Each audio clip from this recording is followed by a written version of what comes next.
Hello friends, ये है हमारी नई सीरीज ओमनी किंग गोकू।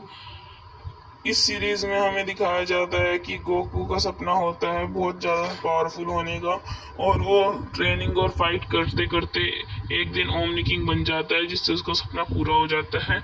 ये है उसका पार्ट 1। ये बात है टूर्नामेंट ऑफ पावर के बाद की, जब हमें बीरस के प्लांट का सीन दिखाया जाता है।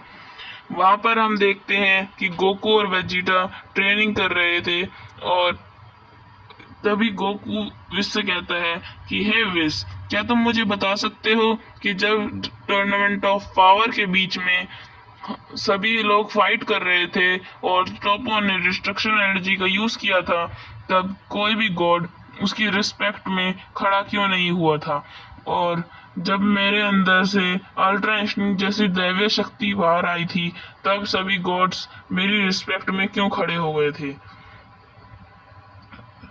क्योंकि सभी 12 गॉड्स ऑफ डिस्ट्रक्शन को तो टॉपो का भी रिस्पेक्ट करना चाहिए था। तभी विस कहता है, नहीं गोकू, तुम ये बात गलत बोल रहे हो, क्योंकि जब टॉपो ने डिस्ट्रक्शन एनर्जी का यूज किया था, तब वो सभी 12 गॉड्स और डिस्ट्रक्शंस को आती थी, और वो उनके लिए सामान्य सी बात थी। लेकिन जब तुमने अब अल्ट्रा इंस्टिंक्ट जैसी दैवीय शक्ति का इस्तेमाल किया था, जो कि एक एंजल की पावर है, जिसे किसी भी गॉड ऑफ डिस्ट्रक्शन को यूज करना नहीं आता, तो वे उनके लिए बहुत बड़ी बात थी कि एक मोर्टल ने इसे हासिल किया। इसलिए वह सभी तुम्हारी रिस्पेक्ट में खड़े हुए थे। और इसका अंदाजा तुम ऐसे ही लगा सकते हो कि हमारे लॉर्ड बीरस, जो कि यूनिवर्स 7 के गॉड ऑफ डिस्ट्रक्शन है और 12 गॉड्स ऑफ डिस्ट्रक्शन में सबसे पावरफुल भी हैं, उन्हें भी हाफ अल्ट्रा इंस्टिंक्ट ही यूज करनी आती है। अब तो तुम्हें पता ही लग गया होगा कि गॉड्स के लिए अल्ट्रा इंस्टिंक्ट का कितना बड़ा महत्व है। अब तो तुम्हें पता लग ही गया होगा कि सभी गॉड्स के लिए अल्ट्रा इंस्टिंक्ट का कितना बड़ा महत्व है, क्योंकि ये एक एंजल की पावर है। लेकिन गोकू, जब तो सभी गॉड्स ने तुम्हारी रिस्पेक्ट करी थी, जब तक तुम होश में नहीं थे, फिर तुम्हें कैसे पता लगा कि सभी गॉड्स ने खड़े होकर तुम्हारी रिस्पेक्ट करी है? तभी वेजिटा बोलता है, दिस कैकरोट को मैंने बताया। तभी विस कहता है, ओ अच्छा वेजिटा, तो तुमने ही गोकू को ये बात बताई थी। तभी विस की स्टाफ में बुल्मा का कॉल आता है, और हम देखते हैं बुल्मा कहती है, विस तुम कहाँ हो? जल्दी से जल्दी गोकू और वेजिटा को लेकर अर्थ पर आ जाओ। तभी विस कहता है, क्या हुआ बुल्मा, सब ठीक तो है? तभी बुल्मा कहती है, नहीं विस, अर्थ पर बहुत बड़ी मुसीबत आ गई। तभी गोकू कहता है, हे बुल्मा, क्या मुसीबत आई है? क्या फिर से फ्रीजा वापस आ गया?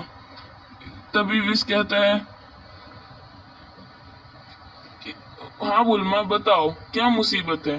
तभी बुल्मा कहती है कि विस, बहुत बड़ी मुसीबत हो गई है, क्योंकि फ्रीजा नहीं, सेल वापस आ गया है। तभी गोकू कहता है, क्या सेल? उसे तो हमने खत्म कर दिया था। तभी बुल्मा कहती है, हाँ जल्दी से जल्दी अर्थ पर आ जाओ, क्योंकि सेल वापस आ चुका है। तभी विस कहता है, ये सेल कौन है?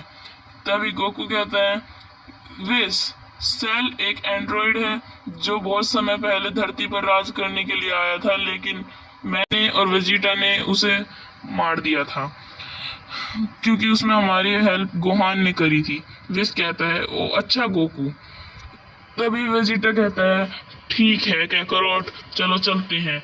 बुल्मा कहती है, विस तुम गोकू और वेजिटा को लेकर जल्दी आ जाओ, क्योंकि गोहान और पिकोलो अकेले ही सेल से लड़ने चले गए। सभी जी फाइटर्स को जब तक इकट्ठा करती हूँ, तब तक तुम विस के साथ अर्थ पर आ जाना। तभी गोकू कहता है, ठीक है बुल्मा। और फिर गोकू कहता है, वेजिटा, हम लड़ाई का फैसला रॉक पेपर सीजर्स से करेंगे, जो जीतेगा वो पहले लड़ेगा। वेजिटा कहता है, ठीक है कैकरोट। फिर गोकू कहता है, हाँ, और पहले शर्त को याद रखना, जो जीता वो पहले लड़ेगा। सब्सक्राइब फॉर पार्ट 2, लाइक एम 10K, और दोस्तों कमेंट में वोट फॉर पार्ट 2 ज़रूर लिखना। और अगर वीडियो में कोई दिक्कत आ रही हो तो मैं बता दूँ, ये एक AI वॉइस है। Bye bye. और हाँ सुनो सब लोग, ये स्पेशल अनाउंसमेंट है, जिसने लाइक और सब्सक्राइब नहीं किया उसकी शादी नहीं होगी। हाँ दोस्तों, लाइक और सब्सक्राइब कर देना, क्योंकि कभी कभी वेजिटा जो बोलता है वो सच भी हो जाता है। तो प्लीज अपने लिए कोई रिस्क मत लेना।